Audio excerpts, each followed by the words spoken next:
Welcome back to CBS2 News this morning. We're looking at the Cross Bronx right now. Traffic's moving slowly. It is 5:44. Let's get a check of the weather that's going to be changing today. Elise? Good morning to you, Cindy. Yes, we are expecting that change. But for a lot of locations in and around New York City, we're still in the rain. Temperatures are still warm enough that we're seeing rain. So 40 degrees right now. That's the official temperature in Central Park. Light rain, calm winds. So that's what we have at the moment. And as we take a look at temperatures across the rest of the area, you can see why we're still seeing rain. Upper 30s, 38 for White Plains, and for Greenwich, 39 for the Hamptons, 40 for Brick, 41 for Babylon. So temperatures right now 8 degrees warmer right now than they were this time yesterday in Central Park. But for other locations, it's 16, 17, 24 degrees warmer right now than it was this time yesterday.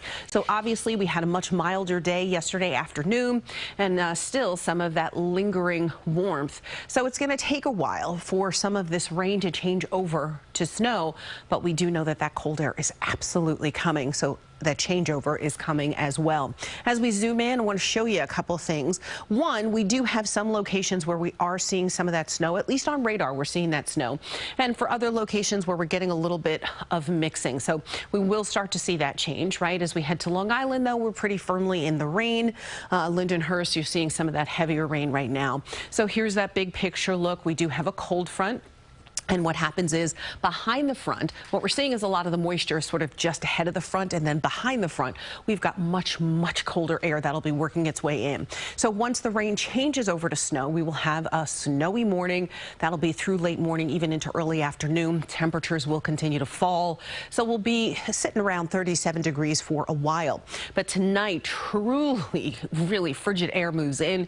And not only do temperatures plummet tonight, tomorrow, not much of a warm up. 23 degrees will be the forecast high for tomorrow. So really just a very, very cold end to the work week. And then your Saturday is going to be cold as well, 27 degrees. We'll be watching this area of low pressure, which is a coastal storm. And it looked like, okay, it could give us another round of snow.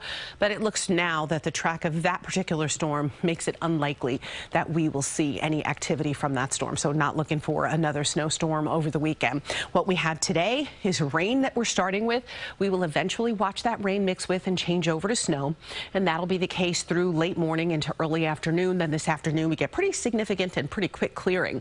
Temperatures will eventually get down to about 37 degrees, but then continue falling as the day goes on. We'll just watch those temperatures fall throughout the day. We'll see 1 to 3 inches of snow for most of the area when it's all said and done. And then, of course, we concern ourselves with that very cold air. We're talking about a drop that puts us down to about 13 degrees tonight, but still gusty winds, so it'll feel like 0. It'll feel like 3, 5, 10 below, depending on where you are. Tomorrow's high, 23 degrees. Saturday's high, 27 degrees, so we'll be stuck in the freezer for several days.